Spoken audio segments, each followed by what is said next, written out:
Yo, yo, get up, nah I ain't a quitter. Toss me the ball, I'm a really big hitter. Big picture, I'm a straight killer. Rising the song to the highest bidder. Got juice, got gas, I'ma move fast. New shoes, new tracks, like who's that? I'm new, come back, better than last. Yeah, it's a new me, never gonna look back. Never gonna look back. Cause damn, I was built to last. You move slow and I move fast. And that's facts.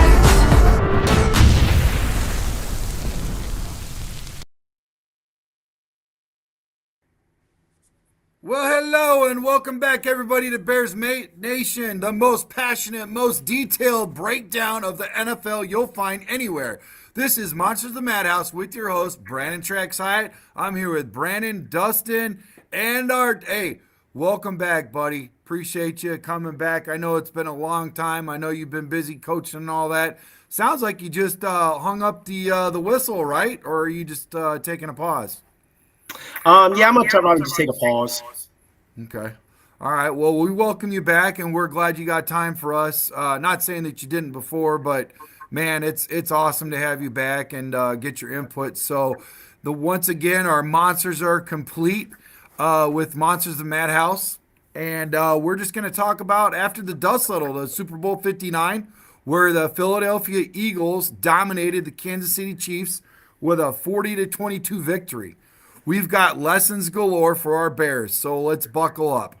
The Eagles just showed the world how it's done, and we're here to dissect every bit of their blueprint for the Bears' success. I mean, honestly, I thought it was going to be the other way around. You guys probably did too. We thought Kansas City was going to pull out the trifecta, and we'd be talking about them and the keys to their success. Not saying that second fiddle is something to turn our noses off of, from being 5 wins this year.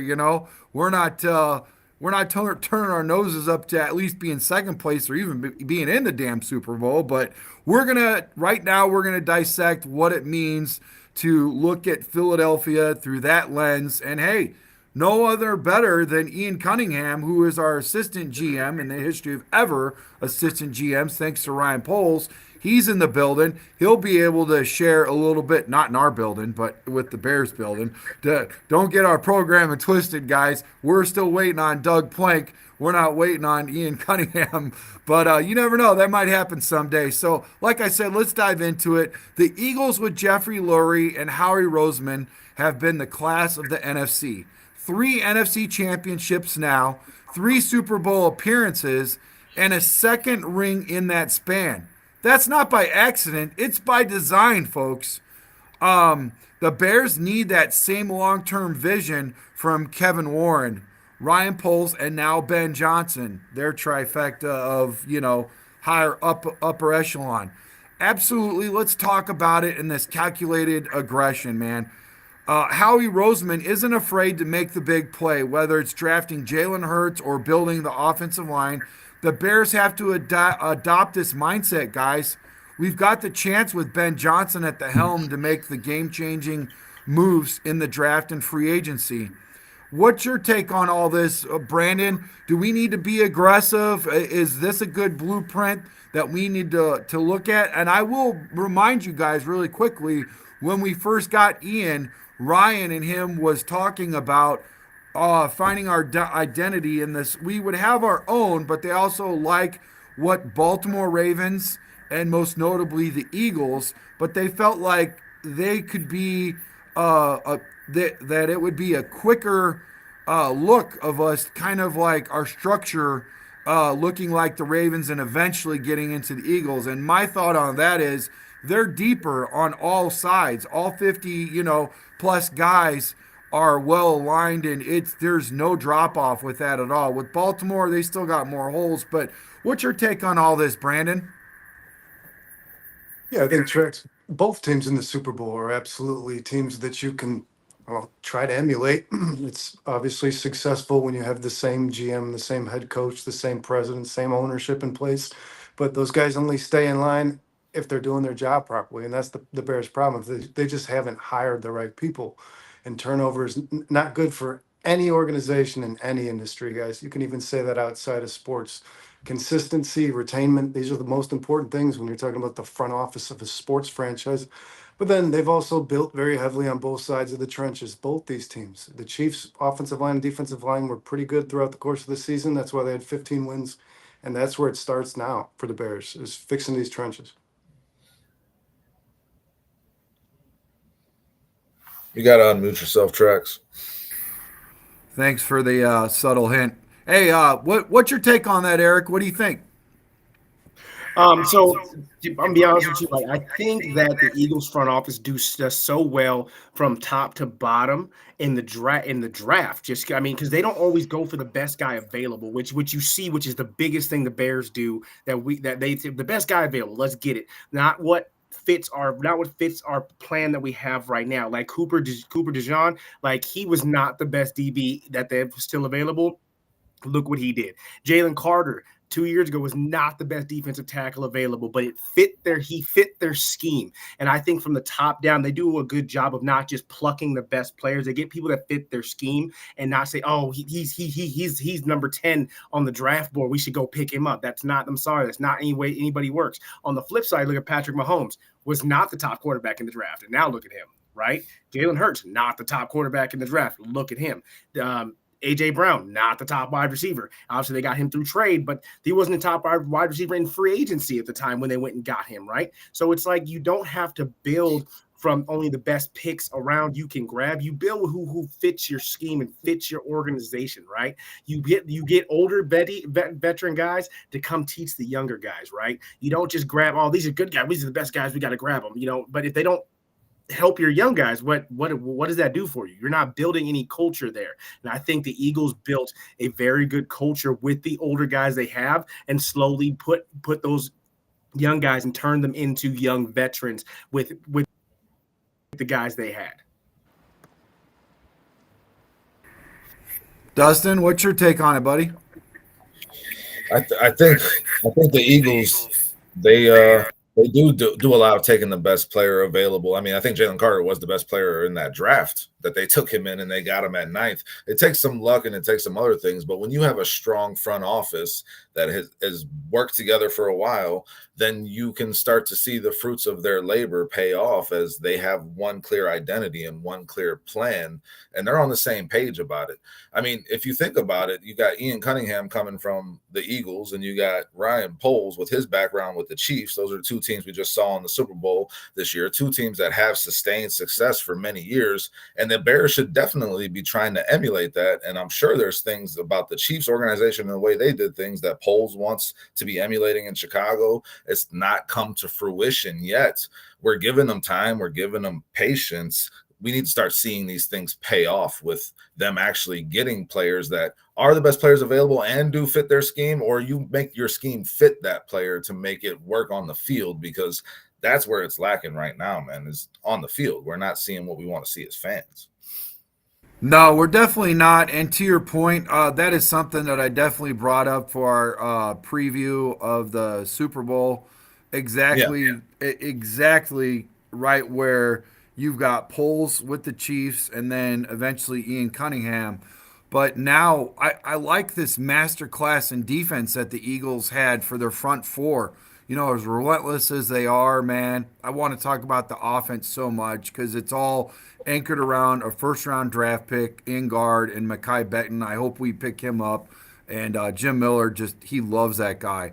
And then 2 second-round draft picks, you got a guard, and then you got the center. Now, don't get me wrong. I like Kyler Gordon out of that 2022 draft, but I definitely like the center that they picked up too. They've built it all around that, and then they go find a rugby player who's going to get a payday now, and then a 4th-round draft pick, and that's basically what their offensive line is. But getting back to their defensive line, oh my, man. They racked up 6 sacks, and 2.5 of them was from Sweat, and you didn't get none from the guy that we're all oozing over, Carter. He didn't get any sacks that game. It's just amazing who shows up and shows out on that line, man. But like I said, 6 sacks, 3 takeaways, and held the Chiefs to a pathetic 49 yards rushing. That's a joke, man. That's something that we would see from our own Bears, throughout the season at times.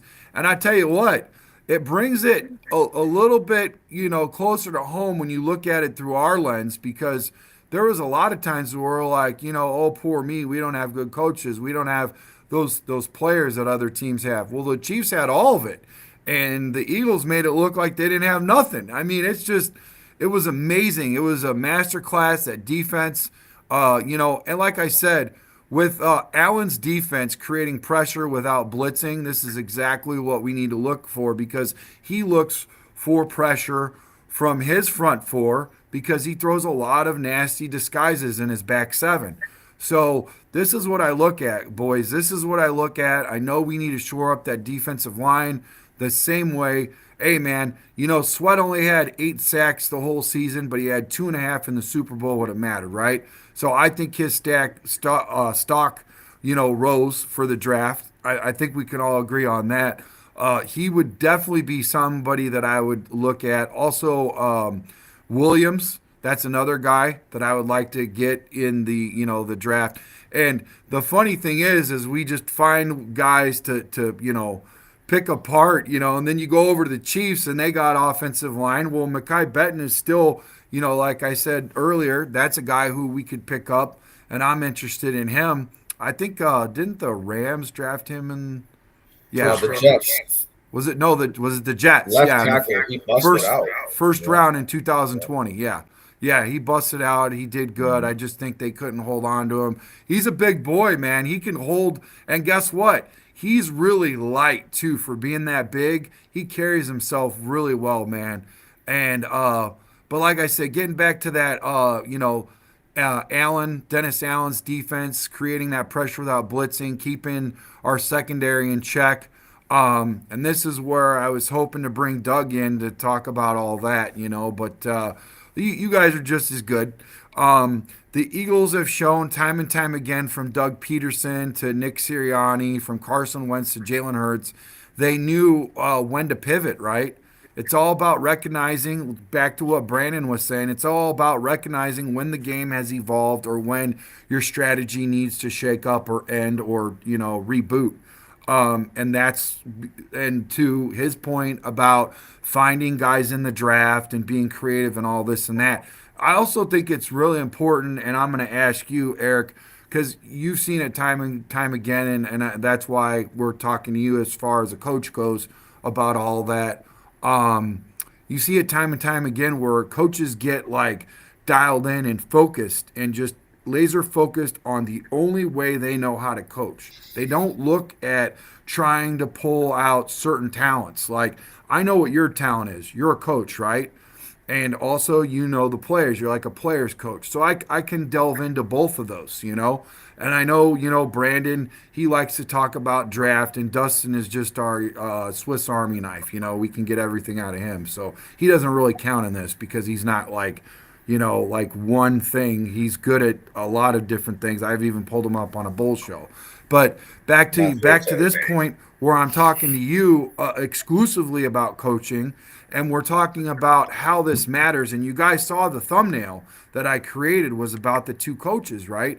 Sirianni's finally getting his freaking flowers. I feel like if they didn't win this game, he's still like, a dark horse in this. But now they're finally like, hey, dude, this guy's legit. Like, walk us through that evolution, Eric, and why this is so important for him. Well, you got to think about it this way. Like, the Eagles came in and everybody said we're going to feature Shaquan. Like, that has to be the dark horse. He has to be the guy. We have to feel the ball. And then he turns around and says, you know what? We're going to put the ball in the hands of our quarterback.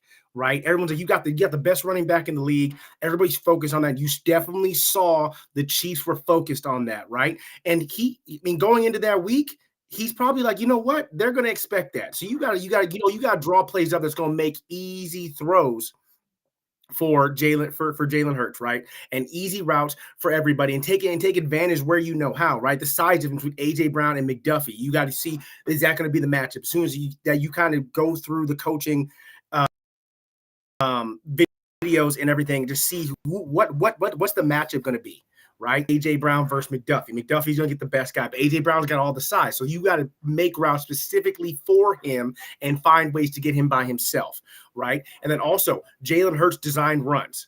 We're not going to give it to Shaq. We're not going to give it to Shaquan. We're going to let Jalen Hurts run the ball. You're running QB counter. You're running QB sweeps. They even ran QB trap once, right? Like these are things that we saw, but it was like very sporadic here and there. But this was like their wheel well now. They flipped their go-tos, right? Their go-tos was going to Shaquan on all these plays. Now they flipped it and said, you know what, we're going to go to Jalen Hurts and run similar plays that we'd run with Shaquan with our quarterback. And then we're going to have him throw. Now he becomes a true dual threat, right? When you go into the week, your game plan could change 5-6 times, depending on what player you're going to key, and what plays you want to key that you saw other teams run against the Chiefs, right? So you may have said, hey, we've been winning games like this, but this team did so much better against the Chiefs with these plays. Can we mimic that? Right. And then you got to come out and try and mimic those things. And then not only you can't show it all, but be able to come out back at halftime, right, and be able to adjust. Because we saw when the Eagles came out first at halftime, that very first drive, the Chiefs got really aggressive. They said, okay, now we're going to go back to what we know. Backed them off. They went back to the game plan. That chess piece never stops moving throughout the game. And that's the thing. When you're a coach that I only coach this way, your chess pieces don't move like that. I think Nick Sirianni did a good job of moving his chess pieces if not every drive, every 2 drives. We saw a different pattern from him. And I definitely agree with it to do something like that rather than stick to your guns. Sticking to your guns only works for so long when you get caught like the Chiefs did, and without any change. We didn't see them change anything from the entire playoffs. They ran the same plays. Now let me say this, because I like what you said and I thought about it, and I'm sure eventually everybody caught on. Who wouldn't? The guy was going to get $250,000 on his birthday, and a guy you talked about earlier, the safety from Iowa. Dijon. It was his birthday too, and he's only 2 players for their first Super Bowl to run it back, and he ran it back on his freaking birthday, so he's only one of them. So that was really cool that on his birthday he got that. Saquon got $250,000. They knew he was going to be humming. You had the game plan for him. To your point, I love what you just said. You had to flip the script. Now send the ball to Jalen. I mean, walk us through what's that like, Dustin. I mean, I don't think we have the personnel to be able to do that at this point. And we don't even have the identity. But I do feel like throughout the offseason and the first few weeks, I'd say probably past the first quarter of the NFL, Dustin, we might start to see what our identity is. If it's sooner, great, but I'm just giving them at least that, because we got a whole lot of, and we'll get back to you, Eric, you could probably talk about this, where you change different coaches and all of a sudden things change and it's not the same. You're humming last year, but people leave, move on, whatever. Dustin, like this change, we don't have that Saquon where you have to worry. Like everybody's not like, oh God, we're playing, Swift. We've got a 8 in the box all the time, or they're just like, send the dogs on Caleb. There's no film room, so he doesn't know what's coming at him. All this stuff. Like, how cool is it going to be, Dustin, where we could potentially have the coaches in place and the players in place and the schemes in place to be able to shapeshift out of this and change? Because you guys saw this in the games, right? Where we never adjusted and we just kept getting our butts handed to us. And it sucks, Dustin? Yeah, 100%. I agree with you there, Jack. And I think Ben Johnson is a guy that will show himself with the ability to adjust. He's a guy that's also going to give a lot of misdirection to the defenses he plays. A lot of the stuff that Eric was talking about, it comes from understanding your opponent too and their tendencies. Ben Johnson is a smart dude. He's going to evaluate his opponents, and he stayed in the same division where he's already evaluated these opponents. The offenses are staying the same in Minnesota, and the defense is staying the same too. And the offense and defense are basically staying the same in Detroit. Yeah. So, like, he's going to have some awareness already in terms of what the tendencies are of these coaches he's playing. So I think there's going to be a quicker adjustment than we're used to seeing with new coaches, right? In terms of Ben Johnson's ability to get this offense humming and also adjust on the fly and be ready for what these defenses are going to throw at him. I think our Saquon is Caleb Williams. Yeah. If you're not putting 8 in the box, we got to get the run game going enough to where we can get these guys to come up, right? And then hit them with play action, which Ben Johnson uses an awful lot. He uses a lot. He uses play action. Yeah. And those are things that are going to improve this offense and make life easier on Caleb Williams, who is our Saquon. He is that guy that's going to change the game for us if you put the right game plan around him. Wait. Did you just say Caleb is our Saquon? Yes, Caleb is our X factor. Caleb is our game changer. I thought Caleb would be more like our Jalen. I mean, I know what you're saying. He's our X factor, but the cool thing is they have 2 X factors, I guess, is what we're finding out right now. Yeah, you got an X factor in Jalen, and you got an X factor in Saquon, and that is really freaky. So maybe at 10, boys, I mean, we're really going off right now, but I'm just saying, in 10, if we go out and get a top-notch running back for a guy, maybe Boise State or something, or whatever, like, seriously, like, now you got a game plan for 2 dudes, so that's cool. I like what you just said there, Dustin. We're just talking right now about how you got a game plan, and, Coach Eric brought up former Coach Eric, brought up a now podcast Eric. He brought up a good point on how they changed. They knew they were game playing for Saquon, right? So they shifted it and now put it into Jalen's hands, and you saw it be more of a passing. And then Jalen, he went from being a running guy to a throwing QB because he could do both. You know what I'm trying to say? So, what was that like to see you them adjust, Brandon, and the fact that they have the coaching and the manpower on the team to do that was pretty cool, right? Yeah, and they've created a 2-headed snake. I mean, there's really no way to defend this team if Jalen plays the way he did through the playoffs. Because obviously the Chiefs had the right approach. Let's make sure Saquon Barkley isn't reverse leaping over our players and rushing for 250 yards and 2 touchdowns. Reverse leaping. But it proved to fail. But if you put the ball in Jalen Hurts' hands, just like the last time they played him in the Super Bowl, he can put the team on his back and win the game too. And what they've done, Trax, that really impresses me is they've never stopped. They've never felt like they've had enough talent. There's no point in which this team is like, this is what we're going to move forward with. When they had Carson Wentz, they replaced him with Jalen Hurts. They had DeAndre Swift, had a 1,000-yard year. They let Swift walk. They went and got Saquon Barkley. They traded for A.J. Brown. They added Devontae Smith. This team is always upgrading and always getting better. And that's what the Bears really need to emulate is never feel like you have enough. You should always be trying to get better at every position. Honestly, a lot of people like Javon Dexter as a starting 3-tech. I feel like that's a player a position that Bears can upgrade. And that's what winning teams do. They don't get attached to any one player. They don't ever think that they're good enough for where they need to be. They're always hungry for more. I would like to say, do me a favor. We'll all put the mutes on when somebody's talking because they're still saying that there's echoes. So maybe that'll help us out all the way across the board. Maybe it's just something that's being experienced right now through, the platform sometimes has that. Or, what else happens is a bad signal because I saw on Windy City Breeze the other day, everybody was complaining about their audio. And then the internet just got better and it went away. They didn't do nothing different. Internet just got better. So, because I asked their tech guy, Joel. But anyways, getting back to that point, yeah, you're absolutely right. And I do like, and like I said, our personnel's got to get better. These coaches can coach up, but make no mistake about it. It's about recognizing when the game has evolved or when your strategy needs a shakeup. Bears need to just be just as bold as these guys. If something isn't working, pivot and adapt. Don't wait to the end of the game. Don't wait to the second half.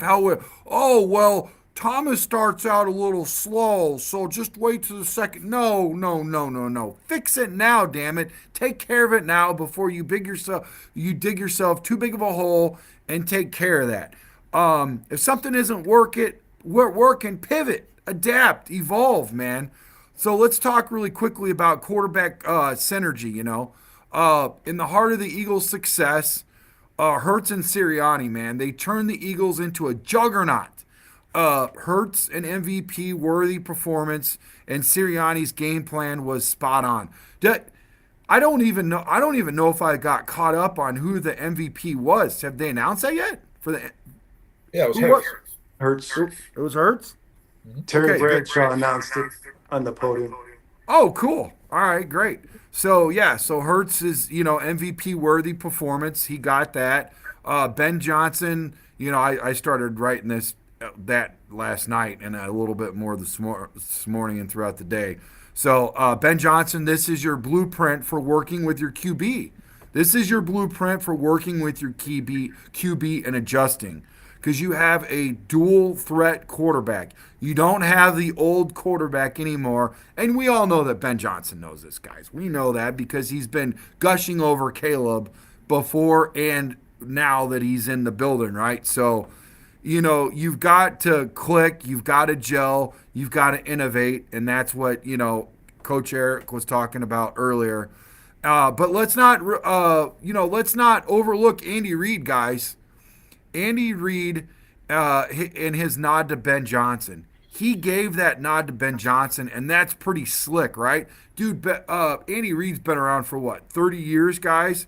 And he's given Ben Johnson his flowers, and he's just getting started. How cool is that, guys? He said, I enjoyed watching the Lions this year and the job that their offensive coordinator did there. Now he's the head coach at Chicago. That's the kind of endorsement that sets the stage for what Johnson can bring to the Bears. Quickly, Eric, what's your take on that, man? Ben Johnson's going to bring a whole lot, like we talked about. He's a whole lot of play action game, right? Which is great. Which is, you love to see it, but he's also going to evolve the run game. I mean, we saw the Lions with a two-headed monster, right? With Montgomery and Gibbs, they ran wild, right? And they weren't afraid to run all the things multiple times out of multiple different formations. They ran counter out of seven different formations. They could run trap out of 7 different formations. He kept the same rules, but he was very interesting to change his formations from game to game. They very rarely stayed with the same game plan every game, and that's what Ben Johnson brings. Ben Johnson is a knife when it comes to dissecting defenses and attacking the holes of the defense, right? And not just be like, this is what we run, this is how we're going to run it, and that's it. He will change his game plan strictly based on the defense. He one week you might see him go spread. Next week he's gonna come back and have a 2 tight end set. He has no issue switching personnel, switching people up, and doing what Nick Sirianni did and flipping the script. Ben Johnson's very good at Ben Johnson's very good at flipping the script, especially with a young cast. That is very smart. I do believe Caleb Williams is a very, very smart quarterback. I do think he can take Caleb Williams and be able to put him in multiple different types of sets and things, and he gets the same reads, and he's going to be able to get the ball quicker and read a lot faster. And our whole offense will play much faster. You know what, Dustin? I like this because you seem to be like a strategic strategist guy, right? Somebody that looks at things differently than some of us do. So I want to know, and maybe that's part of you, being a manager and what you do also, but I want to know what that means that Eric's talking about, the strategy and how like it's mind-blowing to even think about a freaking strategy when we were just call a freaking play. Just call a play. That's all we wanted was just call a play. And like Owen said, don't do a run just to do a run. Make the run effective by freaking sending it in the right direction, where the weak part of their defense is and the strong part of your offense. Make it make sense. Make it count. Dustin, what do you got to say about strategy here and what he's talking about, Ben Johnson, and all these creative things that he can do? Basically, Eric was just saying that he tries to make everything look the same so you don't know what's coming out of him, but he also makes adjustments on the fly during the game, bro. Well, yeah. I mean, he said it in his press conference. Make same things different, make different things the same. His goal is to deceive the defense, and he's very good at it. And to have a guy like Andy Reid endorse you, like you're saying, Trax, that's just huge. Like it just goes to show that the Bears, by all accounts, have gotten this right up to this point. Whether or not they continue to get it right remains to be seen. But they picked the guy that everyone was high on. Everyone sees his ability to strategize and run an offense very effectively.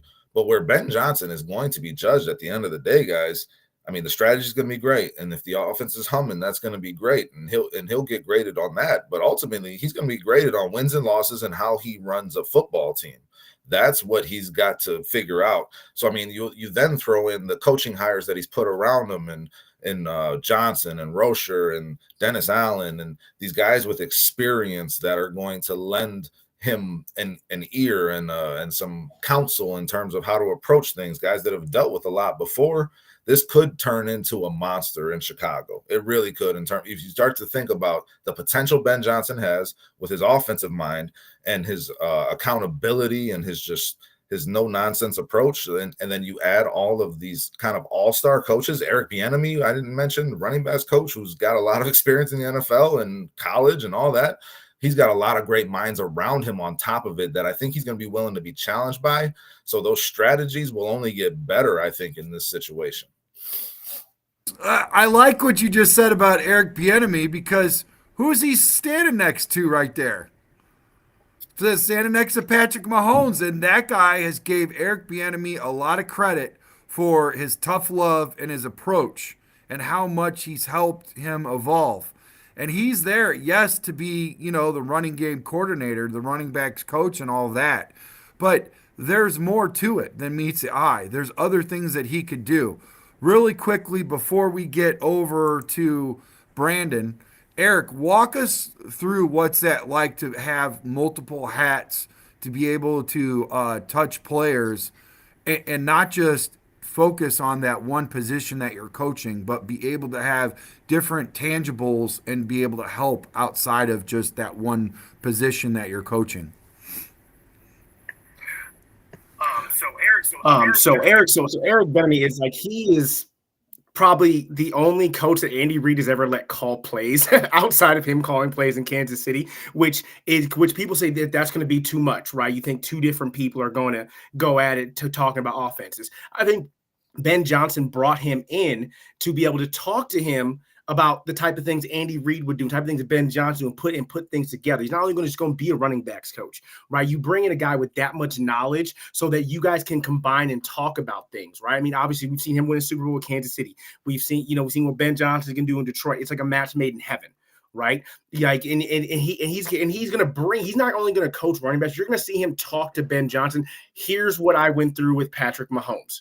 Right, especially with the young Caleb Williams, right? That he's gonna be in Ben Johnson's ear, giving him advice on how to kind of, move around Caleb Williams, because he had to figure out Patrick Mahomes kind of on the fly, basically, and he did a really good job with it. No one can say that he didn't, right, with the Kansas City offense. And then when you bring in Dennis Allen, another veteran guy, right, to help run the defense, because Ben Johnson has to kind of manage all these pieces. So you bring in former head coaches, you bring in former offensive coordinators, even though Ben Johnson's going to call the offense. You bring in people that when the play call, when you have a hard time making a game plan, you bring in people that can help you take the load off you, right? Like Nick Sirianni, I'll bring him up. He called the plays for the Eagles the last 2 years. This year, he didn't call the plays anymore. And look at them now, right? Like Tom Brady said it in the Super Bowl. He's like can't do that if you don't have coaches that around you that haven't done something like that before. So it takes a load off Ben Johnson when he has other head coaches and other coaches. Now, here's the thing, guys. Do you guys remember, Brandon? I'll ask you. I'm putting you on the spot, so get ready, buddy. Do you remember the coach Tice Was it Mark or Mike Tice? Mike. We had a bunch of coaches that were former head coaches, and I'm like, oh, this is good. We've got all these cooks in the kitchen. They're going to make a great soup. And it was a crap-tastic soup. Now, why does this feel different? Why does this feel different? Am I just getting into my meatballism and just like drinking all the Kool-Aid and taking it all in? Why does this feel different, Brandon? I think it's different because of the approach Ben Johnson himself has. I think the Bears have always had this one man's in charge and everybody else falls in line. But I think Ben Johnson brought these guys here to tell them the hard truths. I mean, to give them the advice when he probably doesn't even want to hear it, right? I mean, these guys who have been head coaches have failed. Of course, Dennis Allen has failed, but he's also succeeded. Like, failures help you succeed. Everybody needs to fail in order to succeed, like Michael Jordan said, right? So I think Ben Johnson brought these guys in order to help him along, but that obviously requires the willingness to do so, right? And the Bears have always had this kind of yes man is in charge, everybody else falls in line and follows that. And that's just not ever going to work, especially when these guys, like Eric said, these guys that the Bears have hired formerly usually didn't have not that much experience, and B, Tice wasn't a very good coach to begin with. Same thing as when Mike Martz came here as well. A lot of coaches that failed in a lot of ways. And these guys that we've brought in this time have had success in the positions they hold in Chicago now. I like all that. What's your take on that, Dustin? Does this feel different to you? Are you in agreement with what Brandon's saying there?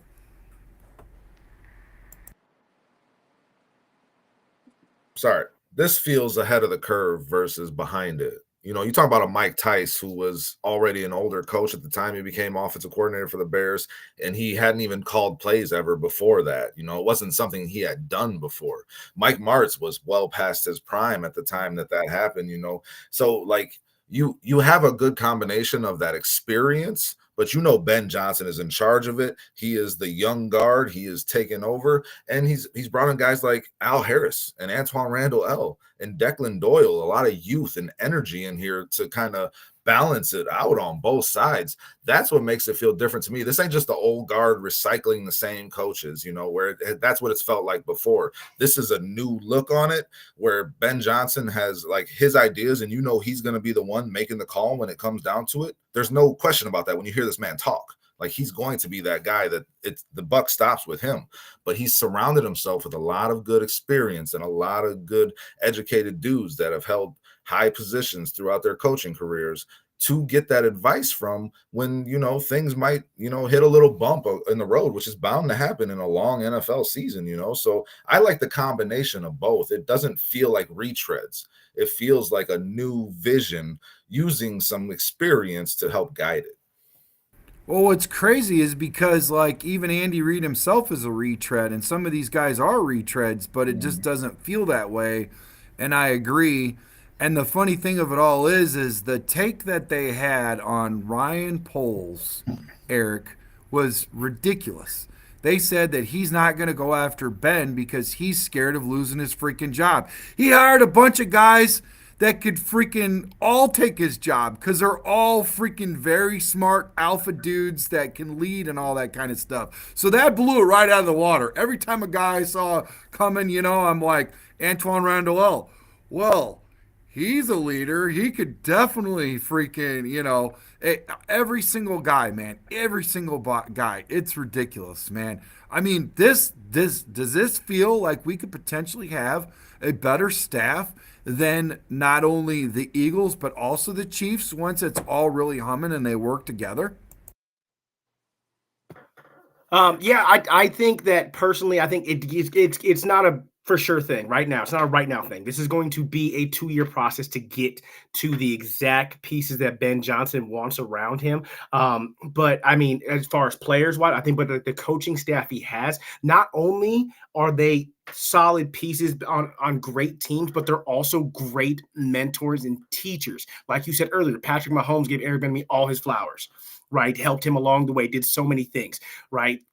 Dennis Allen, okay, Sean was with Sean Payton, right? Give Sean Payton all his flowers, but Dennis Allen helped develop a defense behind a very good defensive-minded coach, right? That he learned from. These are all very good teachers of the game. They're not just coaches, and that's what people mix up so much. If you're a coach, you're a coach. No, that's not how it goes. Anybody can go coach a position if you read a book, right? But can you teach the ins and outs of the game and relate them to your players? People can look at film all you want, but how does it relate to your scheme, and how does it relate to those moving chess pieces, right? You can just throw darts to the dartboard all you want, but when you start to take actual aim at things, okay, that's when teaching comes into play, and not just teaching X's and O's, but teaching comes down to the footwork, comes down to, that read step, that, all those things, all those tiny little micro things. These are all great guys that teach those tiny things, that those tiny things can lead to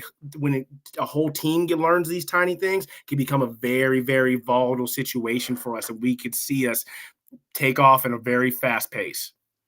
Well, hold on. I got to ask the panel. I'm gonna start off with Brandon, move to Dustin, then finally you, Eric. I got a 2-part question. Okay, 2-part question. We're gonna break this down. We got Ben Johnson. We've got a little squad, thing going on here. We got Ben Johnson. You guys probably already know where I'm going with this. And Dennis Allen. You got Nick Sirianni, right? And then you've got who's the defensive coordinator?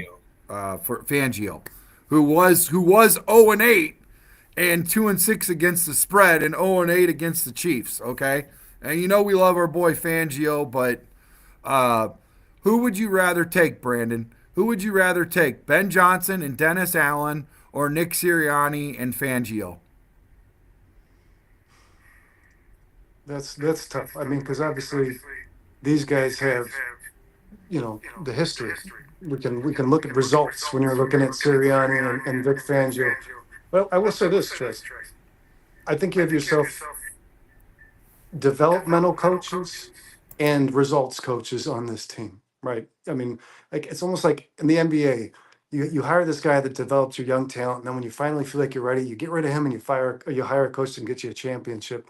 This staff on the Bears, to me, feels like they have both. And that's what the Eagles have done as well. Fangio is a failed head coach, guys. We all know it. Didn't work in Denver. But when he was our defensive coordinator in the Bears, we loved him. And I think that's what these guys have, like Dennis Allen being a defensive coordinator for the Bears, how lucky they are. Like the Matt Eberfluses, the Dennis Allens who failed as head coaches, always seem to make really good coordinators when they fall back into the positions they held prior to being head coaches. I mean, and you already answered my question right when you started off. You said that's a tough question. That's how tough we made it, guys. In years past, you look at crossdresser Trustman and be like, oh, get him out of here. No question. I'm going with Nick Sirianni and I'm going with freaking Vic Fangio all day. Now, I'm talking about Spagnuolo, or however you say, sounds like an Italian dish or something. That guy, and freaking Andy Reid. Obviously, you'd grab those boys right out of everybody. Those are the 1-2 punch. But look at how long they're in the tooth. Now you got Dennis Allen, who's like what, Dustin, like 52? So that's not bad. You still got another decade of dominance from that guy, and he's already had 2 failed head coaching experiences. He's not going to get a third one, so he's going to stay in the building. And you got Ben Johnson, who's one of the youngest, if not the youngest, head coach of all. So I'm going to ask you, though, Dustin. I felt like I led the witness a little bit, but I know you got your own mind, which is what I love about you. Who do you consider is that a tough ask for you to give me straight up if you take Ben Johnson and Dennis Allen over Nick Sirianni and Vic Fangio? It's not straight up, but like those guys just won a Super Bowl, man. Like that, so it's hard to pick the unproven versus the proven. I said this in the offseason, man. Vic Fangio was the key addition of the offseason for any team, and that proved itself to be true. Everyone was raving about Saquon, but people kind of didn't even realize that the Eagles hired Vic Fangio until halfway through the season somehow. Like he wasn't really on people's radar until that defense started to click and became the best defense in the league. But that was a huge addition for them, man. If I'm picking today, I'm picking Sirianni and I'm picking Fangio because like I know they can do it today if I need to win a game today. But if I'm looking at future, if I'm looking at what I'm going to be doing for the next 10 years, I mean, I don't see Sirianni and Fangio still being competitive and potentially even having jobs. I mean, especially not Vic Fangio. He's very old. So like I'm taking Ben Johnson and Dennis Allen just because of the future promise if I'm looking down the line. If you're asking me for if I need to win the Super Bowl today, obviously it's Sirianni and Fangio because they just did it. Well, and that would go back to my Aaron Rodgers over Caleb. I mean, if I need a quarterback right now to win it, I'm going to go grab a guy like that, right? Not saying it's going to be Rodgers. Okay. Close today. But it's it's today. He's not in the cave yet eating his psychedelics. But so all right, Eric, seriously, dude. And you know what?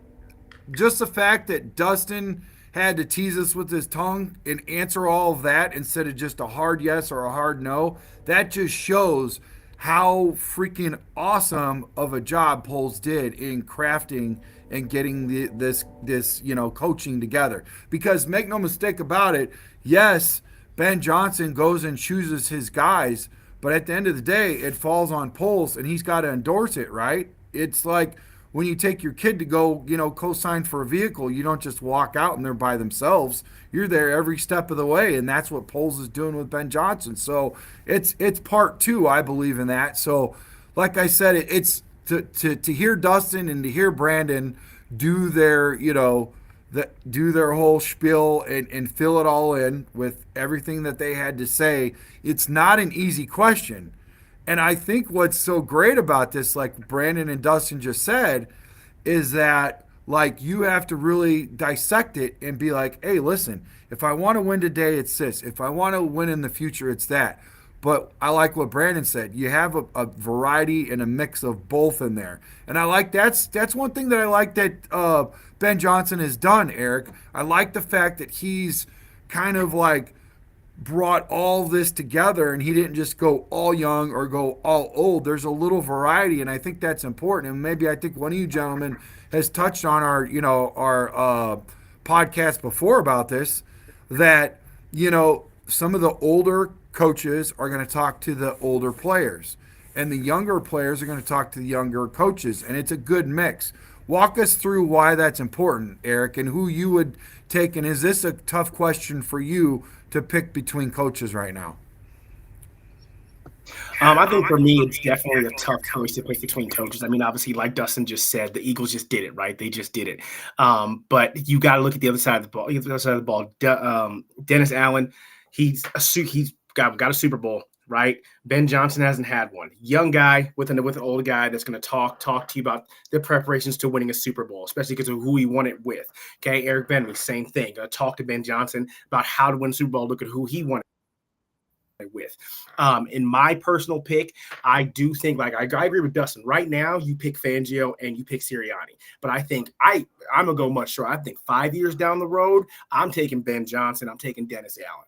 Right, because I think that they both that Ben Johnson surround himself with the right pieces to evolve at a much faster rate than Nick Sirianni did, right? But Nick Sirianni kind of had to pull his own reins back a little bit.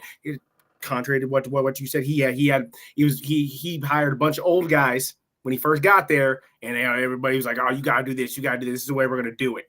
And he was like, "Okay, well, we're gonna flip things around. We're gonna spread it out. We're gonna, young and old." It is great to have a good balance to do that, right? Because you don't want somebody that's going to, because we all know older coaches. This is the way it was done when I was a head coach. This is the way it was done, when we won a Super Bowl, blah, blah, blah. But the young guys are going to be like, well, this is what we have. These are the pieces that we have now.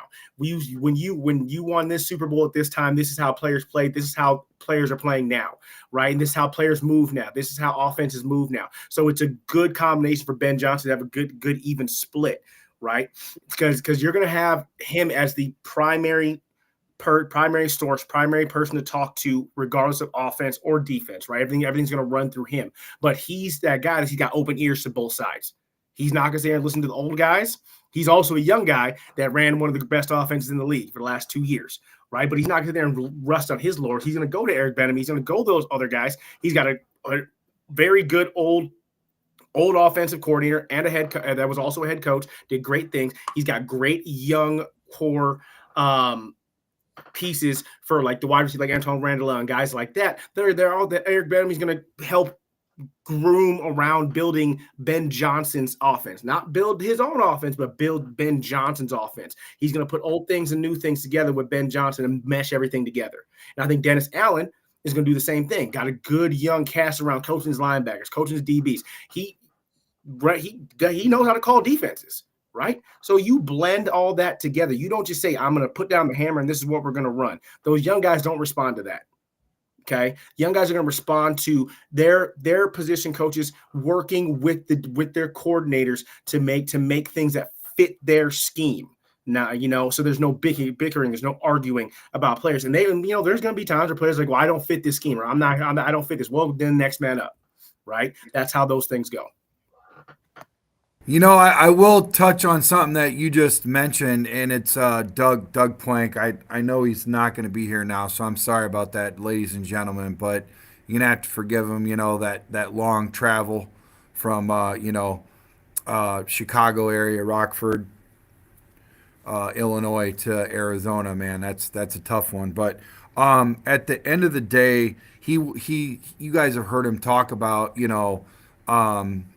his coaches, and he loved his coaches. He loved Ditka, he loved Buddy Ryan, but there was something about the way they did things. And he's brought up certain things about throwing a projector at the wall and all this crazy. And he jokes about it, but in some of those moments, the underlying thing is that it really wasn't needed.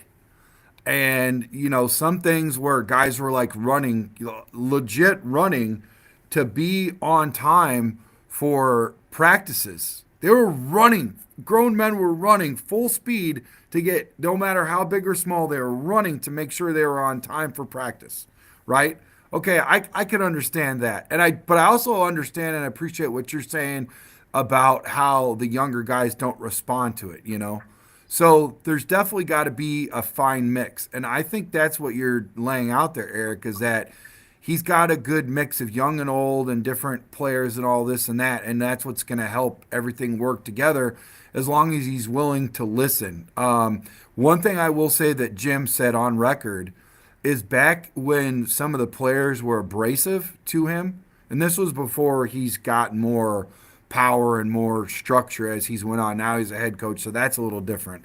But you guys know some of the veteran players can be more abrasive and be more, forward and say certain things that could really test a coach. You know what I'm saying? Ben Johnson didn't handle that well at all. So Ben Johnson was known for being very weak in those moments. It's possible that he's changed, but you won't know unless you're in that moment. And with Detroit, he's never had to be in that moment because they've been great as long as he's been there. So we won't know what that's going to happen unless he's in that moment. So hoping that he grew from that because, we either get better or we get worse.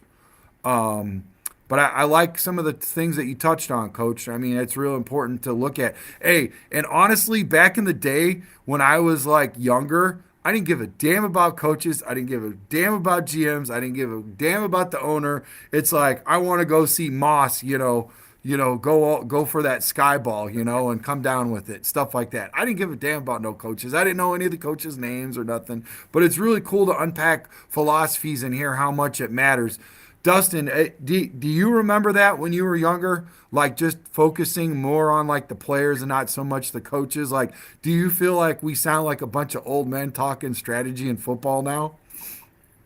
I mean, bro, it was definitely more pure when you just cared about the players on the field and appreciating the big plays that they made or their athletic ability or their dedication or playing through an injury. When I was watching as a kid, that's all I cared about. So my memories of watching football then are much better than they are now with all the information I have in my head about the NFL and questionable decisions it's made throughout its history and these owners. Yeah, the echo is still there. These owners and like the way that they've mishandled their players, like all those things impact your perception when you're watching the game now at this point. I mean, it's good to have information for sure, but you know that old saying, ignorance is bliss, tracks. Like when it's just about the game. And when I was just playing football, you know, obviously I didn't care about none of that. You know, I just wanted to go out there and hit somebody, and that was just the fun of it. And you cared about, you know, lifting up your brothers beside you. And like football at its core, that's what it is. You involve all this business stuff, it's obviously going to become more. But the reason we all watched the Super Bowl yesterday is because it's 11 guys versus 11 guys, and whoever has the greatest will to win is going to come out on top. And that's just, there's something very pure about that, and that's the best thing about football. All this other stuff. I think there was no really like one dominant guy. Like I really feel like Saquon, if given the opportunity or if it would have worked out, I think he could have been that dude, that dominant guy. But if you look at the whole team, the Eagles, obviously they dominated, you know, start to finish. But if you look at the game as a whole, like everybody really carried their load well. Wouldn't you say, Brandon? Yeah, absolutely, Trax. And I also think that's why this is the best roster in football. And I think at the end of the day, we can talk about coaching staffs all we want and organizations and success and failures, but this team, the general manager of this team put together a winning football team, and he put together a good roster at almost every position. And then on top of that, he added depth. Like I said, constantly getting better at every position.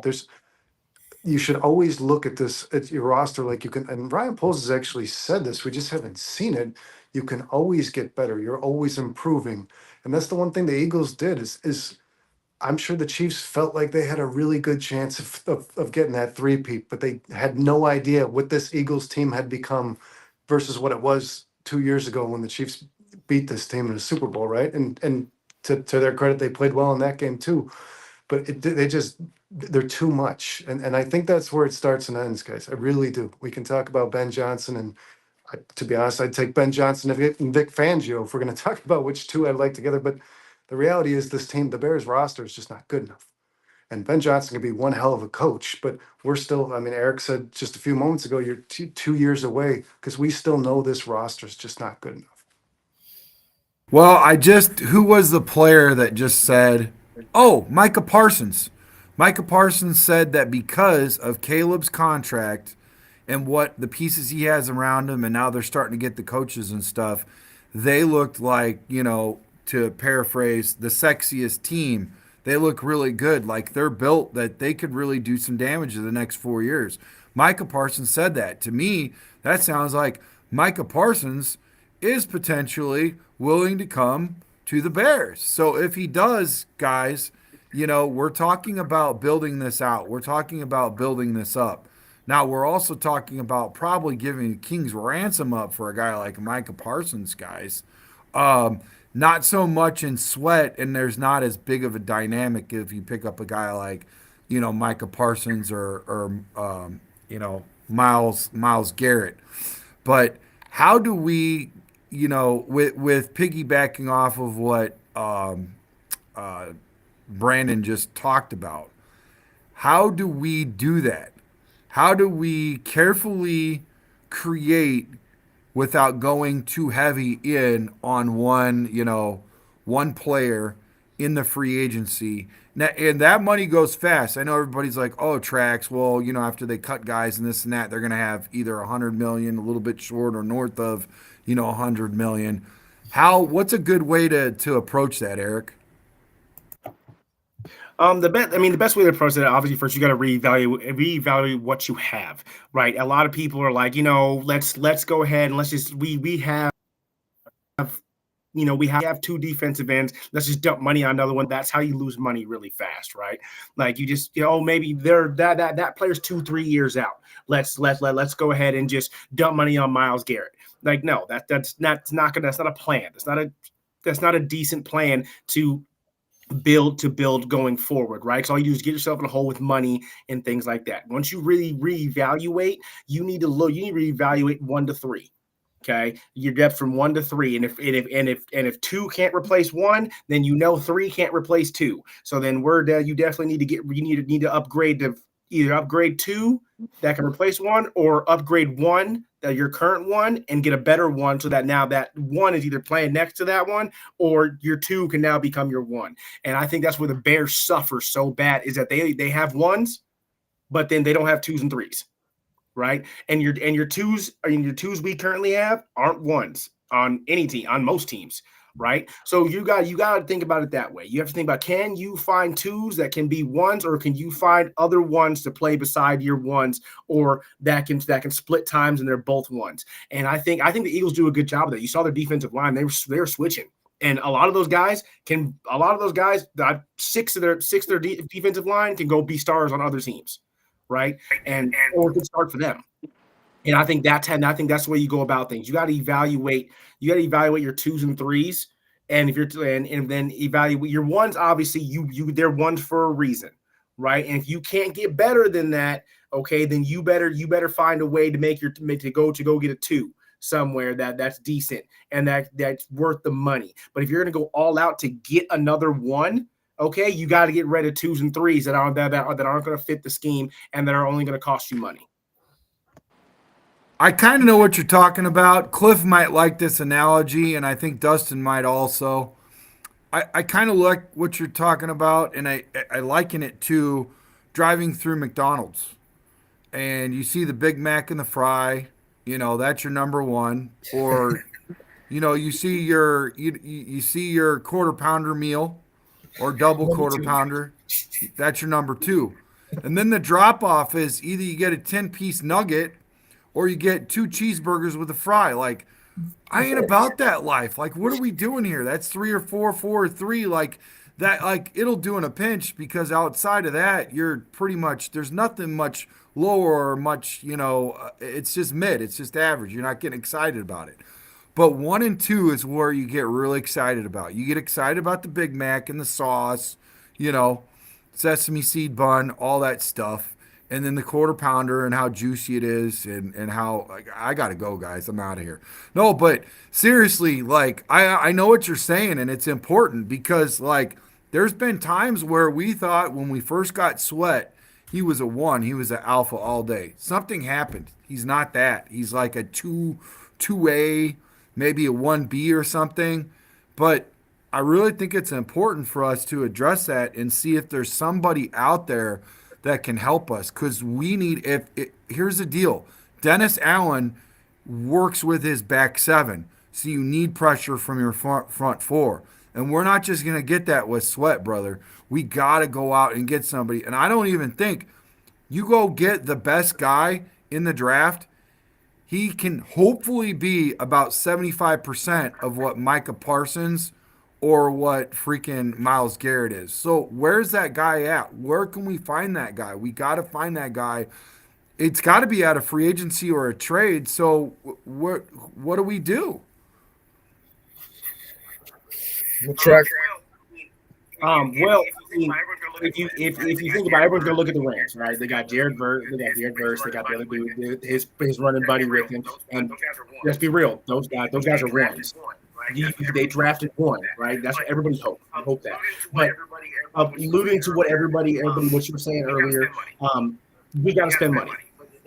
You got to spend money. But that means you got to cut a 2 and a 3 to save money to go get a Micah Parsons or Myles Garrett or whatever. Then do it, right? Because we need to be dominant up front, right? Because we know Dennis Allen, like you said, is going to work with his back 7. He has to trust that his front 7 is going to do the job, right? So how do you do that? How do you help a young back 7? You go get veteran leadership up front, right? We see Chris Jones do it with the Chiefs. When the Chiefs were young in the back 7, Chris Jones in that defensive line 2 years ago when they beat the Eagles, they needed a veteran defensive line to get it done, and they went and got it done. They went and spent the money and got it done.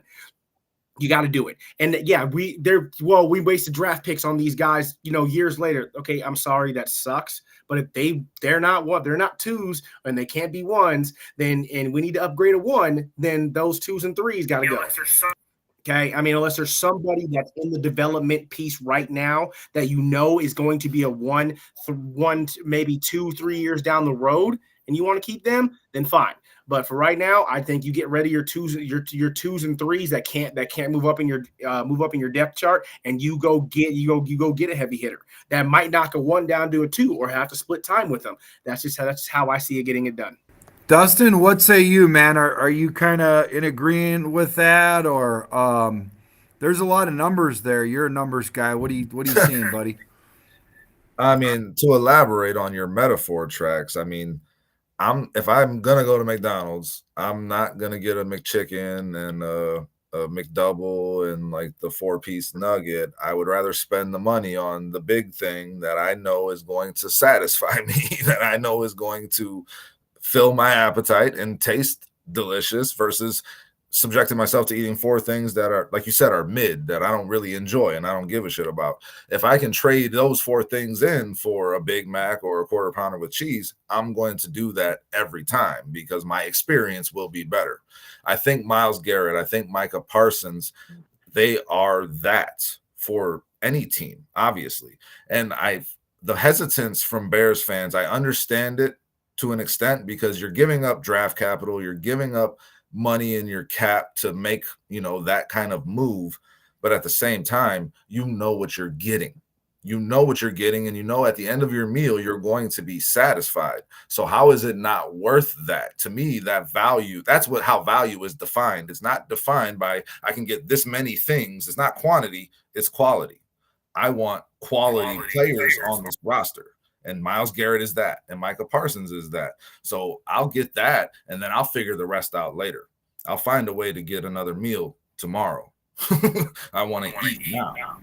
Well, and to your point, I was talking to Darius about this because he was looking at the rugby player, and then he was looking at the 4th round guy on the offensive line. He forgot about Mekhi Becton, who was originally a 1st rounder, and then the center, who's a 2nd rounder, and the other guard, Lane Johnson, who is Lane's the 4th, right? Lane's the 4th, but then there's another guard who's a 2nd rounder. So they got 2 2nd rounders, the center a guard, and then the other guard, Becton, is a 1st rounder. So they got 2 seconds and a 1st. That's pretty damn good. That ain't Lions where you got 3, 2 tackles and a center that are all 1st rounders, but that's pretty good. My point is, depending on where the draft goes, maybe it's all wide receivers, all defensive backs, edges, whatever. That might dictate where that guy falls to the 2nd, but could have been a 1st. Now, to your point, what you're saying is this, Dustin, basically, that just because you get him in the 2nd, doesn't mean that it decreased his value. You just got potentially a 1st rounder in the 2nd round, and you got your 1 or 2, in the Big Mac or the quarter pounder, that could be potentially interchangeable. But it all depends on what you value at that point. It doesn't, because you get a guy later on or get a guy early, you got to know what you're getting. You got to know what's mid to you and what's great to you. And if you got a guy like Dennis Allen, a guy like, our offensive lineman, offensive line coach Dan Rashar, who's obviously going to do a really good job per Jim Miller at being a good offensive line coach, where we didn't have that before. I think that's where it matters, like when you go out and draft these guys, because I kind of agree. I agree with both of you. There's a time and a place to draft guys like Eric would prefer, and then there's also a time and a place to go get a guy like you would prefer at the edge, because you know what you're getting. And there's a fine line between getting both of those. You know what I'm trying to say? And I really feel like we've got the competent people in order to finally make that happen. What do you feel about that, Brandon? Do you feel like we finally got it right? Or did I just make you hungry? I'm sorry if I just made you hungry, Brandon. No, I think they have, and I don't think they should exclude any options at all. I think, listen, everybody keeps, when you talk about Myles Garrett, I keep hearing from people, we can't give up draft capital for Myles Garrett. We just have to hope that we draft a Myles Garrett. It doesn't make any sense. I mean, why not just get the guy who you know is the guy? And then, like Dustin said, once you've taken care of a position like the pass rush, which is, if you go get yourself a Micah Parsons and Myles Garrett, then you know what you have to do. You know what you have left and what you need to spend it on, right? and that's the most important part of this, is the budget. Is I don't want to sit here and say like we can go get a second rounder, a late first rounder, a high second rounder, and maybe get a Myles Garrett as opposed to just not getting Myles Garrett. It's the one thing that I feel like Bears fan every offseason there's something we've got to be all divided on. And I just don't see how a player like that's a blue chip talent. It's a guy who's done nothing but his job, right? Consistently. He has double digit sacks every season he's played except his rookie year. And if you can get that player with the 10th overall pick and maybe some latter picks, is he worth that? Are you going to get a Myles Garrett at the 10th pick? If you don't make that trade, probably not. Like you said, Trax, you're hoping for a 75%er, right? Somebody who can even be half of what that guy is. I don't like the keeping draft capital to try to get the guy that's available. It doesn't make sense to me. I think sometimes when coaches like the way that Poles has strategically grabbed extra draft capital and been able to carry it on into this year, you're looking to make a move like that because potentially you didn't have that last year to this year. It carries over. So now since it was extra and you carried it over, now you could say, okay, Eric, my 10th pick is Myles Garrett. I'm not worried about the extra second draft pick or the third if Ian Cunningham goes, just hypothetically speaking. I don't know anything right now that he's going to Jaguars, whatever. But now you can go out and reach for that guy, and it's not going to hit you as hard. But at the end of the day, you got to remember Myles Garrett is your 10th pick. Now, I do agree with what you said. Is there another Jared first in this draft? I'm all about weighing that option out, but I also know that can I get somebody that maybe is like a Josh Sweat where he's okay if this rookie really shows out that he's not going to be around, or is Josh not really into that? Is he really like, I want to go somewhere and I want to be that, I want to be that dog. I want to go be that 2A or 1B type guy. You know what I'm saying? So that's something that you got to weigh out if you go get a Jared Verse guy, and now all of a sudden now Sweat, is now your alpha on the edge. Are you okay with rolling with that, or what do you do? And it gets kind of confusing right now when I'm starting to look at all that. Instead of, it makes just sense to me to go get freaking Myles Garrett. Like that's a no-brainer for me. It takes all that out of the equation. I go get Mike and like, all right, now I got Sweat over here, I got Montez over here, and I got Micah, or I've got what do you call it, Parsons, and I'm done. You know what I mean? So, but is there a guy in the draft that could potentially be better than Jared first? Would you say, Eric? Theoretically speaking, both the defensive ends, the one from forgot his name, from Penn State. He's Carter.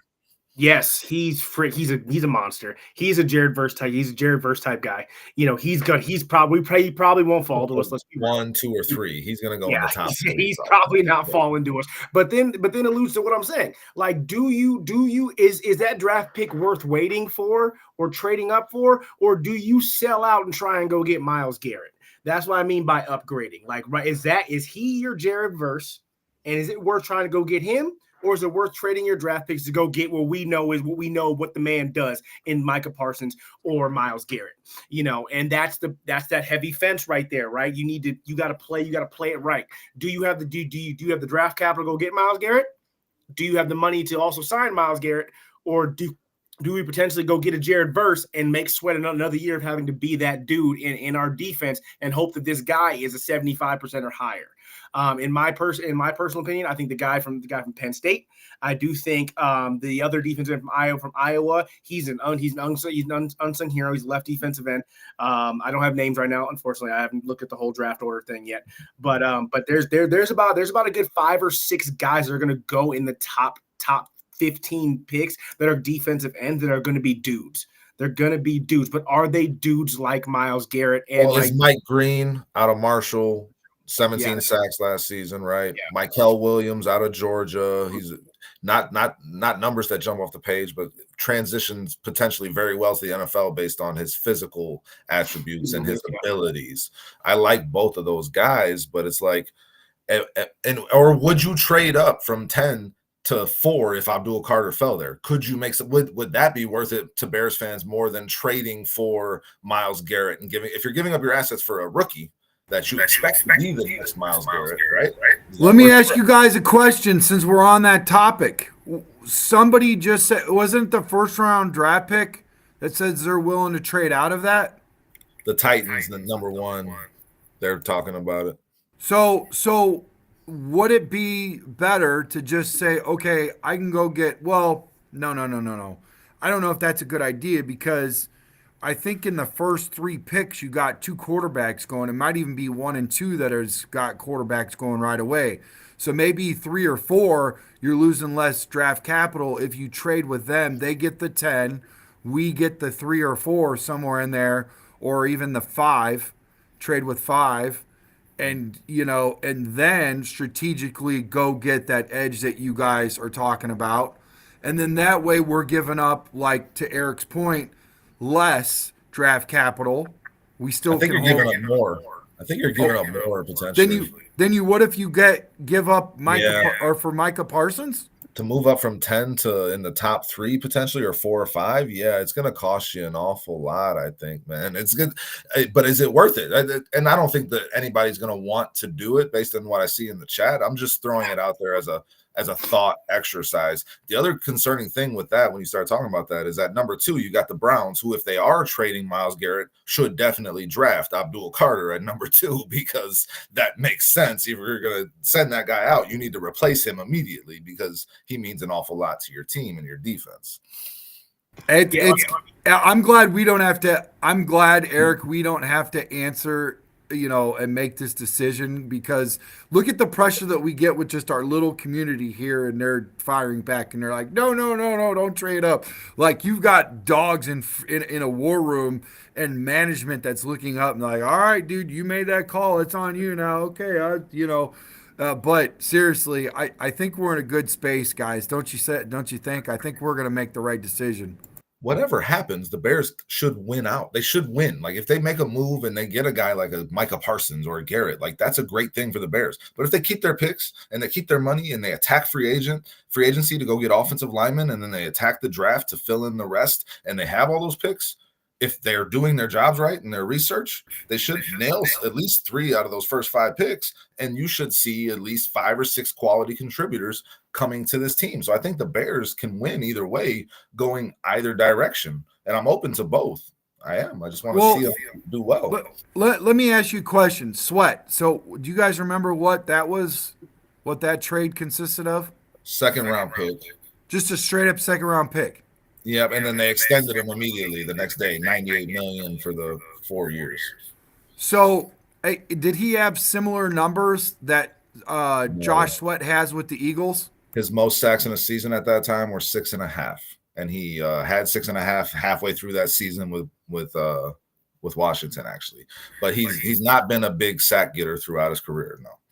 Now, Sweat's a little light in the loafers in terms of him and the size with Sweat, right? Sweat's a lot bigger and muscular guy, kind of like a Myles Garrett build. I see him in Montez. What did I say, Miles? Well, no, I don't know if you're talking about 2 different Sweats, because you said Sweat's different than Sweat. I don't know if you're talking about Josh Sweat and Montez Sweat. But I'm talking about, so if we get Josh Sweat, that'd be kind of cool. Sweat and Sweat, sweating the edges. But what do you think about all this nonsense, Brandon? Like, I'm trying to make sense out of it, and I think I'm confusing myself, to be honest, right now. Yeah, I think if my concern with Sweat, I mean, we're talking about how much we're going to pay for Myles Garrett, but his productivity is worth whatever it is they're going to ask for. I don't know that Josh Sweat is going to be worth what he's going to want. I think Josh Sweat just made a very good case for himself to be the number 1 sought after pass rusher in free agency. He will be. And he's gonna set the price for the rest of the league this offseason. So if you're not getting him, like, I don't see this. I mean, he's had 11 sacks once in his career. I believe that was the most he ever had. Myles Garrett's worst season was like 11 sacks. So it all depends upon what he's going to ask for. And sure, Trax, if he can come at a good price, do I think that him and Montez Sweat opposite of each other is going to be, just as beneficial as adding a monster like Myles Garrett? Probably will be, because you're going to keep some draft capital and you'll be able to spend it on more pass rush if you feel like that's what you need. So, like Dustin said, as long as they get the right guys, they can really approach this any way they want to. They have a They lot have of the pull. assets. They have leverage here for sure. Well, and to that point, let me ask Eric this question. Do you see where it could potentially happen where if we go get Josh Sweat and we got Montez Sweat, I did it. I made it. Yes. Nailed it. We go get an edge like or not an edge, an interior lineman like Poe. What's it? Dontari Poe. Like a big beefy guy, and then we've already got Javon Dexter. Maybe get another defensive lineman like that. Do you think the interior D line can make those edges better? Because we have to stand with our front four putting pressure. It's already been said 16% in 20 to 22%. Dennis Allen, that's his blitz rate percentage. It's not very high at all. He relies heavily on his back seven in order to, make that defensive work. You know what I'm saying? So what's your take on that, Eric? Could that potentially happen? Yeah, I definitely see something like that happen. I mean, if you can control the inside the inside gaps with two big guys like that, you can blitz more with that. And I think that's been what's his problems. He really hasn't had interior guys like that to plug holes like that. So he probably hasn't had a chance to blitz like that, But when you have two guys that control the gaps like that, you're just like the Eagles did. The Eagles gap scheme in the middle was ridiculous, right? So then now you're changing a whole defense. You're not allowed your only outside runs. Then when you have two monster defensive ends, now those outside runs become a lot harder, right? Especially with good flowing linebackers. And people can hate me for all this, for whatever they want. Let's be real. Briggs and Urlacher were great players, but they were great players when they had two monster defensive tackles in front of them. Right. You look at Warren Sapp. What Warren Sapp did control. He was a 2-gap, sometimes a 3-gap player. If you can't double, if a guy like that is beating up your double teams, okay, your run game is significantly harder because you have to account two people to one person. Now we outnumber you on the line. Right. So I do agree. I agree with that. I agree with going to get a big interior defensive lineman. And, Dontarius Poe, I think that's a great pickup to go with a young gun, because Poe's going to command a double team, which is going to allow the young gun to play single-handedly. Right. To get one-on-one opportunities. Right. And that's what we want. You want somebody that's going to create one-on-one opportunities for your other guys to get to the quarterback or get to the run game. Josh Sweat, a great guy that can go. That's good. I think we'll go get the quarterback. I also think that they've also talked about, I know people hate the guy because he gets hurt all the time, but Chris Young is for no money, but he's a great run stopper on the edge, right? Chase Young is a great run stopper on the edge. And there was been talked about that he might follow Dennis Allen for little to nothing, right? So you get a good run stopping defensive end, right, to go with Dexter. And if you get Dontarius Poe to go with that, now Sweat's playing one-on-one wherever he wants to go. I would rather have Billings than Dontari Poe. I mean, Billings is already on this team. You saw the difference. I just don't want us to forget that we do have Andrew Billings, and our run defense was much better in the first half of the season when he was on the field versus the second half when he was injured for the rest of the season. Billings is a guy that if he's healthy, and that's a lot to bank on, I guess, because he missed a good portion of the season. But if he is healthy, I'd rather have him than Dontari Poe because he's a damn good player. Well, Dontari Poe's not even available. My point was just a guy like him because when I talked to, Henry Melton, he's not big on Billings at all. He says he's just a serviceable defensive lineman, and that's how bad our interior D-line was because he actually looked that good against the trash that we have available. And if you get a guy that's in there that can make Javon Dexter's job easier, now Javon Dexter's job gets easier, and he can make, like what Eric was saying, the edges jobs easier. So the whole point is that they also look for – Henry Melton says he wouldn't be surprised if in certain plays that they slid out Javon Dexter to play edge also. Not permanently, but at times, because – you guys remember Henry Melton played all 5 of those spots on the defensive line.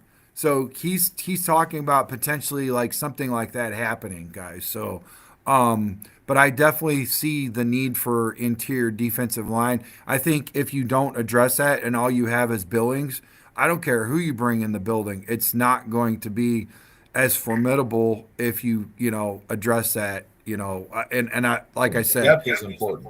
100%. yeah, getting I'm hoping Billings is not our starter, at the 2. I really hope that. But so my whole point is like I know we need depth, like you just said, Dustin, but I also think we need an alpha on the interior, and we don't have that guy yet. I mean, Jervon can Javon be needs to that. be that. He needs What's to be that? that, right? Javon Dexter needs to be that, doesn't he? He needs to, and I think Billings is a good serviceable like nose, but I think we need a guy that's like mid 1-2 that can play both nose and play that 3. I think it's really important to have like we just need a lot more. We need a lot more because you're not just going to play those starting 4, Dustin, and rely on them to put pressure all damn game because you're not going to get it from anywhere else. You know what I'm saying? So it's important to have almost like that Eberflus type mentality where it's by committee, right, Dustin? Where you have Well, that's like, what I was about to say. yeah, Because like in that Philly, you referenced Jalen Carter not having the sack stats, but yeah, he created a lot of those sacks by getting the pressure up the middle. He had 8 pressures in that game. And he right, stopped their run game completely, which opened it up for Sweat to just get after it for on the others. edge, right? And it can work both ways. If your edge is getting after it and beating the tackles, they're going to send more help that way, and that opens it up for your interior. So, Yeah. like, if you add, I think, you add a piece in either spot Yeah. that's a good player, the other players alongside of them just get better and they benefit from it pretty quickly.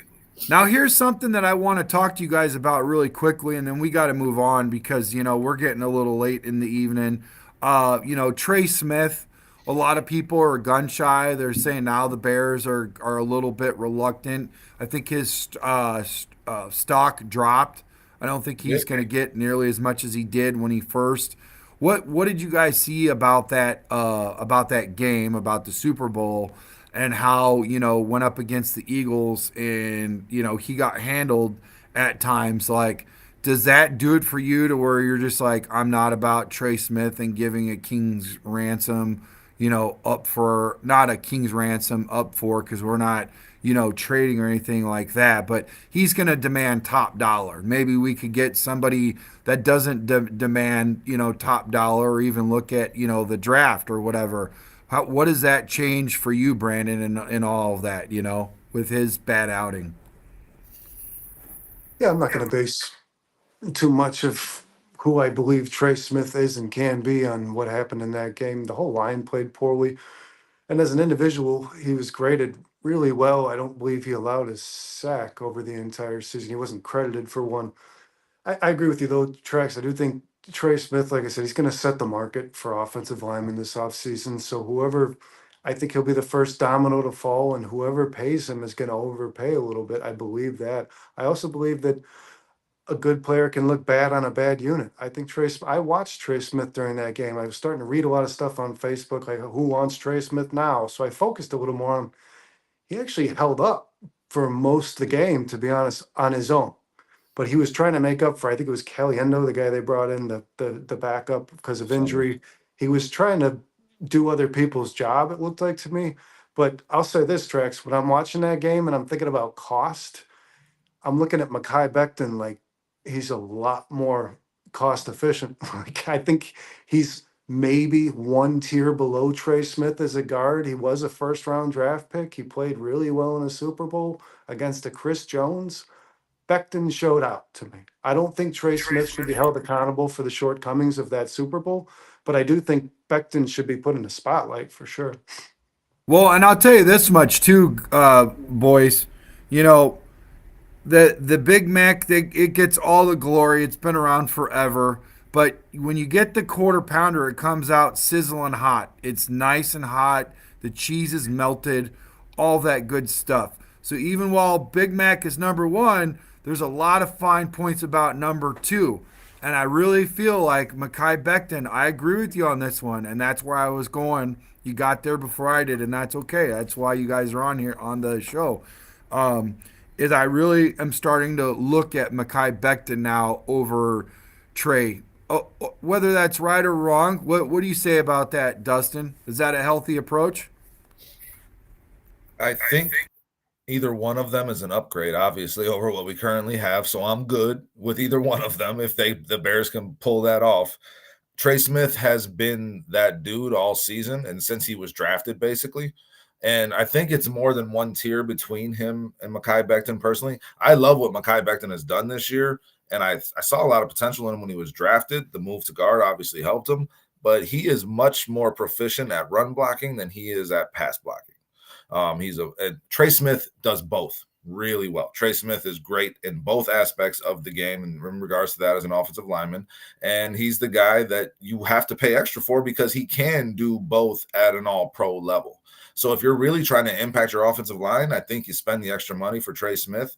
But if you can't because you make some other moves to shore up your defensive side of the ball, then yeah, Mekhi Becton is an awesome consolation prize to have in that situation, and he would be an immediate upgrade for the Bears. So I mean, and Will Fries is another one out of Indianapolis, a guy who would be a huge upgrade for the Chicago Bears at the guard position. So there's a lot of options out there for the Bears, but if you're going for the brass ring, you're going for Trey Smith, and that game did not change my mind on Trey Smith. No. Well, and here's what I'd like to add to what you just said, and I'm in agreement with you too. I'd like to have both of them. I'd like to have Trey and Mekhi in the same building at the same time. But then you're not going to go out and you're not going to go get your strawberry shake in Micah Parsons, and you got to have a strawberry shake if you're, eating your double quarter pounder, with your supersized fry, So I mean that's a problem. Like, can you have all three at the same time? You can, but you're not going to Eric's point earlier, you're not going to have much else if you go all in. I mean, that's a 20 something dollar date for yourself. So, I mean, you look at that and it gets real expensive and you got to be careful. So that's all I was saying is, Mekhi Becton, he might be uh, close to, but not as good, but has potential. And maybe with this coach, we'll see. Um, and I did like what Darius said today. Even though we're all ready to get rid of him, I do think, Braxton, if given a guy like Mekhi or Trey, can really flourish and do a lot better when you've got that, sounding board next to him. How do you feel about that, Coach? Yeah, I definitely agree with that. I mean, you go get a player like Trey Smith because you know what you're getting and you know that he shores up not only himself but what he understands the game to be, and how he reads the game. He can help the young guys along, right? Like, and that's the thing. Are you going to go get a young guy that's good? That's good, but he's still a young guy though, right? When he played on a great offensive line, right? But you go get Trey Smith, who people say is a very high quality, very smart offensive line, and he can help, move the needle for the younger guys, right? Does he make everybody else better? I think that's the thing. Like, is Trey Smith worth that money because he makes everybody else better, or do you get a guy like Bettencourt that is good? He's serviceable. That's also going to work with the young. It's also going to work along with the young guys that you have. And then, you pay less money. Does that help you get another player that you could put with him, right? Or do you go all in on one player? I don't see anything. My mind on Trey Smith has not changed. I still think he's a great choice, but I just think the money that he's going to command, we might be able to get Bettencourt and another player for the same amount of money that we're paying for one guy. Right. And we can shore up two offensive linemen with the same amount of money we're going to pay for one guy. Why not do it? The number 4 philosophy, the 2 cheeseburgers. It gets really interesting, guys, because at the end of the day, there's a lot of options out there that's got to be weighed out. We've got a lot of holes. And I think even with this upcoming year, it'll still look different the following year. 2026. And the reason why I say that, Eric, I know you just came back and joined us I've been looking at the 2026 draft class for the outside tackles, and you've got mid 90s to low 90s for the outside tackles. They've been preaching this whole pre-draft, this whole offseason that the guards, the interior offensive line and interior defensive line looks a lot better than it does next year. And then it goes outside next year. So you got to look at what is given to you and not try to overreach. And I think that's key right now. And what Darius is saying makes a lot of sense because Braxton isn't horrible. And is there somebody in the draft that could be Braxton or better than Braxton? Probably. Yes. It's not hard, but you still got him, and you're only saving like almost $4 million. So that's not like a scorcher. It's not like earth scorching, like, oh, we saved $3.57 million by getting rid of Braxton Jones. He's already in the building. So, I mean, that's definitely a serious thing we need to look at because, listen, we're not going to get, and Brandon, let me know if you believe in this, we're not going to get all the defensive line pieces and all the offensive line pieces. It's still not going to look the same next year after we're done with the draft and free agency and trading and all that. Would you agree, Brandon, or no? Yeah, we definitely agree, Trix. You're not going to fix this. You're not going to fix both lines in one off season through free agency and the draft. And I do believe this: if there's two players that I believe could be upgraded, if there's two players that you're going to have to roll forward with, it's Javon Dexter as the 3 tech and Braxton Jones as your left tackle. That interior offensive line needs to be cleaned out. And I do think that if Braxton, listen, I don't. Sean showed some statistics earlier, guys, on the 4-star thing. I don't know what the exact numbers are, but I do know this: Braxton Jones and Darnell Wright have been. Brandon, I know you're familiar with this term. They have been left on an island for the last 2 years. These guys are constantly having to make up for the deficiencies of our interior offensive line. Well, I will give you guys this much, to help you like kind of break it down. What was your immediate reaction, Dustin and Coach, each of you in your own rights? What was your immediate reaction when you found out that there was nobody going over film with Caleb? Do you think anybody was going over film with our offensive line? I have a hard time believing that, honestly. Like, that's malpractice. If that's actually happening and no one is aware of it and it doesn't come out until after the season, then what the fuck are they doing over there? Like, how do you let that happen? That doesn't make any sense. Oh, sorry. I just muted at the wrong time. Nobody's denying this. That's right? The thing about it. Nobody's denying that it's false. If it's me and it's my team, I'm jumping right out there and I'm saying, hey, I usually don't do this, but that's BS. I'm raising the BS flag on this. That's not happening here. End of discussion.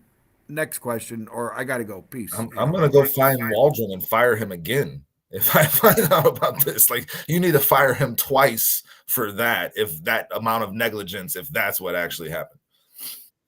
I agree. I would literally go hire him just to fire him again. It literally in the same meeting.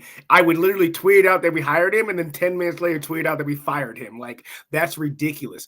I mean, a lot of people, from what I've heard, heard around, is maybe Caleb Williams was too hard to work with. Like, but I don't see that being an issue. Like, you're a coach. Like, I don't care what that man says. You're going to go watch film when I say you watch film. So that to me says more about the coach than it does the player. I'm sorry, you're not going to let a player walk all over you and say, I have a hard time teaching my daughter homework, but I don't just give up if she gives me a fucking tough time. Like, I keep working with her so she gets it down. Like, that's your job. That's the only thing I can think of, right? Like, it's like he literally gave up on Caleb because Caleb was too hard to watch film with. Like, that even then, like, you're not a coach. If that's what I'm saying. Earlier I said there's people that coach and there's people that teach the game. He obviously did neither.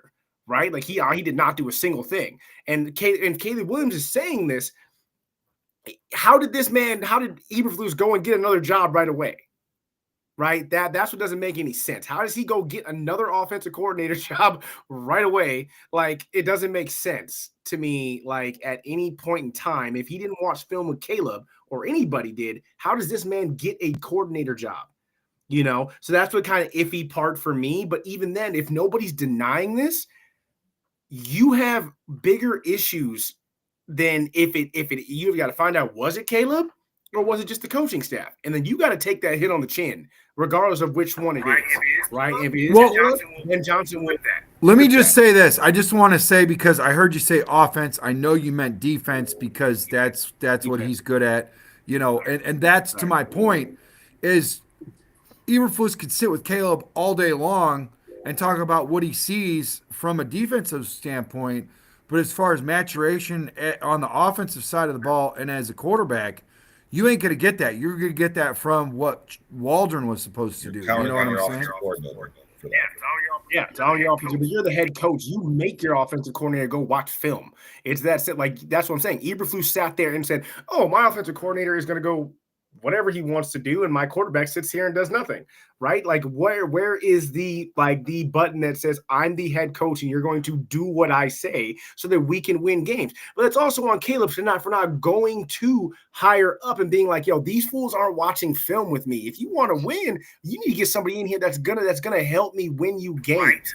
Right? That's the only part that I'm going to say is Caleb's fault. Well, yeah, but it's a slippery slope in the sense that he is a rookie and it's not really his job to do that. I understand, but that is a slippery slope, and you can kind of start to I don't know. I don't see Caleb being that guy. I mean, obviously, I'm going to say that because I'm repping my USC tonight in freaking 37-degree garage, but so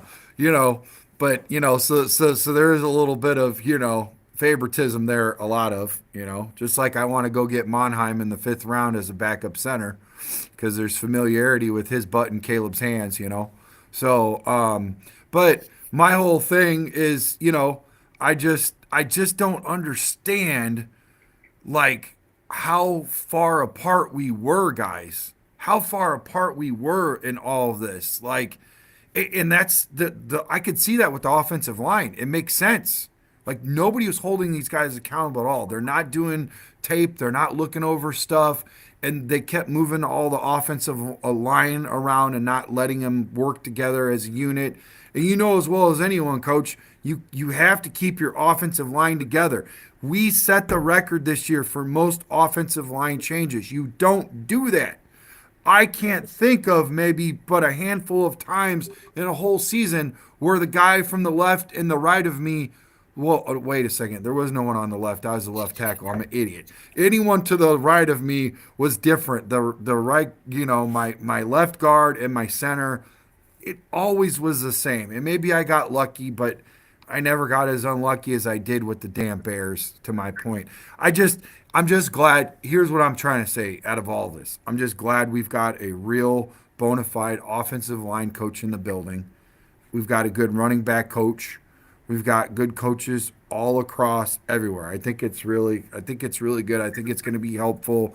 And I get what you're saying, Brandon.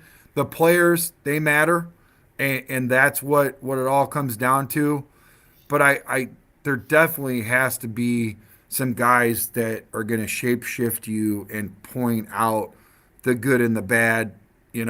Heck, even Shaq got a guy to hold a camcorder to help his free throw out. Did it work? Hell no. He probably sucked just as much as he did before the guy that he paid to do that, Yeah. But real quick on that Shane Waldron thing, Trex. I believe this to be true. First off, it's the most egregious case of gross negligence in probably sports history. I believe it to be true, though, because the players asked Shane Waldron to coach them harder. And hard truths come when you watch film. Let's be honest. When you're watching film, you're going to analyze and evaluate what's working and what goes well, but you're really going to hone in. We're going to hone in on mistakes, right? And if Shane Waldron's afraid to confront his players on getting better and correcting the things they're doing wrong, I could see him avoiding the film room all day. I will say this, though. Is this maybe a blessing in disguise? I mean, do we maybe want Caleb Williams as far away from this guy as possible during the season last year? Yeah, it pisses you off, though. as a Bears fan, Absolutely. right? When you find out like all these things were happening throughout this season, there was no accountability, there was no real direction, there was no real plan. Hold on. I got called out. I'm not sitting in my boxers. These are sweatpants. Okay? Sorry. I don't want you guys to see my junk, but I don't want you guys to think I'm sitting in my boxers in 37-degree garage. Okay? I wear briefs. I thought you were flashing us in the first place. Well, I had my mic off the first time, so I'm like, I stood up for no reason. So, all right, continue. Sorry. I just wanted to, I was called out in the chat, and I wanted to make sure that they know that I'm wearing pants, okay? I mean, it's impressive if you're in that 37-degree garage. You're basically doing a cold plunge, for an hour and a half here.